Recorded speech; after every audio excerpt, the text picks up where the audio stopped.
One half of $1 million, $500,000 is a lot of money. There's no denying that. Now, 5 years ago, $500,000 bought you a lot more house than it does today due to mortgage rates where they are and the course of inflation over the last several years. So today, in 2024, how much house does up to $500,000 buy you? So in this video, that's exactly what we're going to talk about. Let's do it.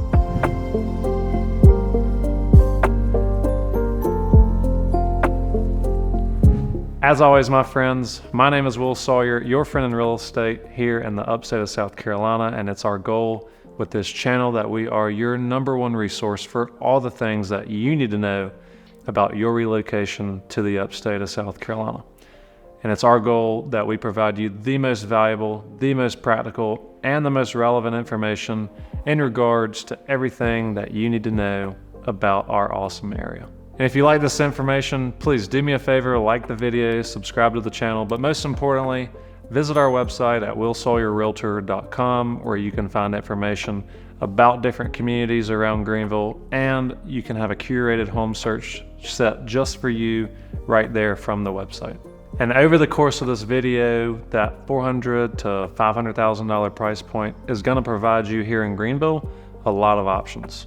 Whether you're an empty nester or a pending retiree, or you're a family that's moving to Greenville, or you're a professional starting their career, this price point of $400,000 to $500,000 is going to give you a lot of options. So let's first look at where our national and local markets are, and then we'll talk about what that $400,000 to $500,000 budget is going to afford you here in Greenville.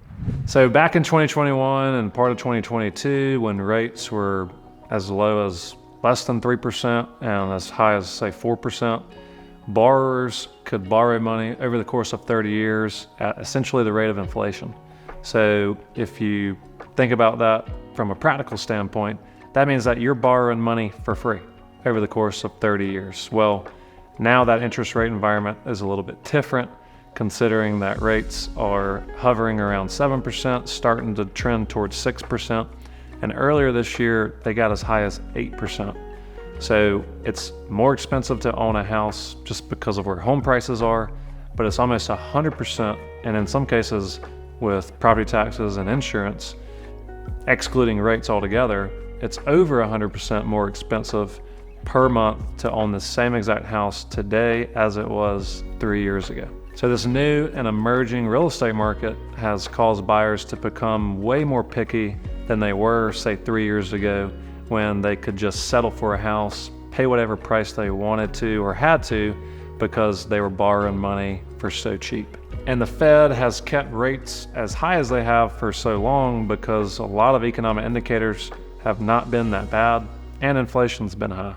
So as inflation has trended downward, close to 3% at this point, and these economic charts are changing for the worst, I think the Fed, come September, is going to drop rates. So, those rate drops that the Fed promised over the course of 2024 are actually going to start happening, hopefully, here in September. Now, think about this. You have a lot of buyers sitting on the fence waiting for interest rates to start coming down, and you probably have a lot of buyers that are going to jump back into the market if rates hit 6%. And so far this year in 2024, as of the most recent data that I could pull, inventory in our local market here in the Greenville area has increased 60% year to date.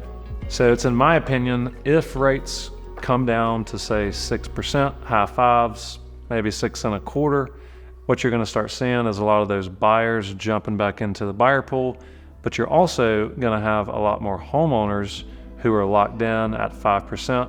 And keep in mind, as a side note, the majority of mortgagees out there have a mortgage for less than 5%. So as you start to see rates come down to 6% and possibly lower, a lot of these folks that are locked in at sub 5%, if you can get that delta probably within 1 percentage point of each other, these people are going to be bringing their homes to the market, which is going to shoot inventory even higher. Contrary to popular belief, and I've even said this on the channel, instead of that creating a buyer frenzy and prices shooting up, I think we could see a price correction if this were to happen.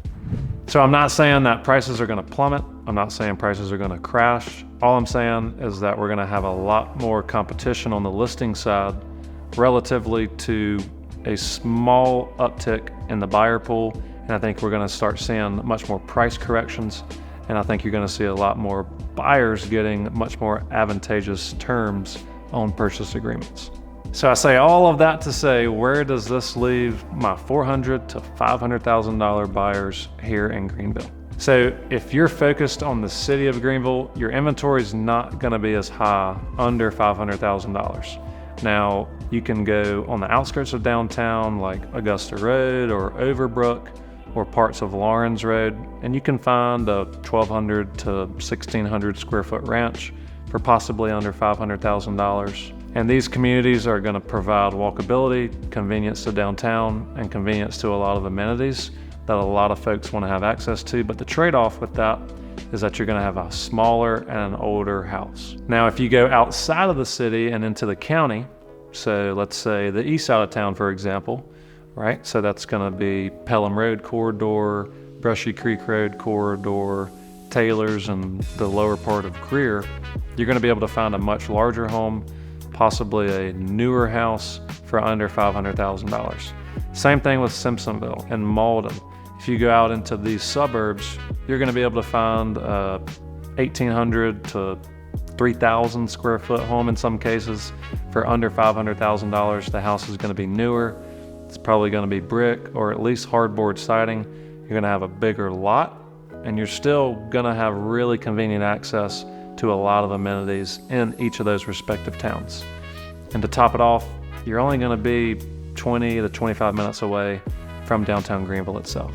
So communities like Orchard Farms or Gresham Park or the Settlement or Wexford Park, these are communities that come to mind when thinking about the south side of town.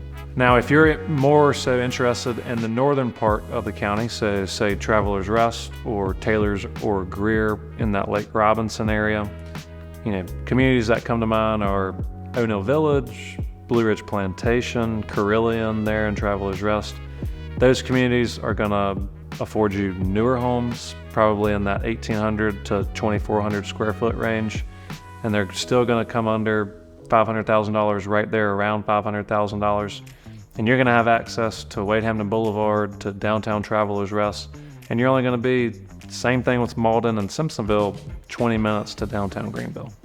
So all in all, given that the average price of a home here in Greenville is $380,000, if you're a buyer in that $400,000 to $500,000 price range, you're gonna have a lot of options as far as homes go. Depending on where you look, you're gonna be able to find a very comfortably spaced home from your neighbors, a very comfortable home on the inside. You're gonna probably get a lot of features that you really, really want in your house, and you're gonna be really close to a lot of conveniences. So if this sounds like it's right up your alley, do me a favor, move to Greenville, but first, give me a call at my cell phone number below, or shoot me an email at my email below. I would love to chat with you about what your move to Greenville could look like for you and possibly your family. As always, my friends, my name is Will Sawyer, your friend in real estate here in the upstate of South Carolina. And until next time, stay safe. Well, this video is going to be about Greenville County, the upstate of South Carolina. Great thing to do and easily in the evening. I'm a local real estate expert here in the area. All time, we're right behind me is a really cool place called Freight Yard.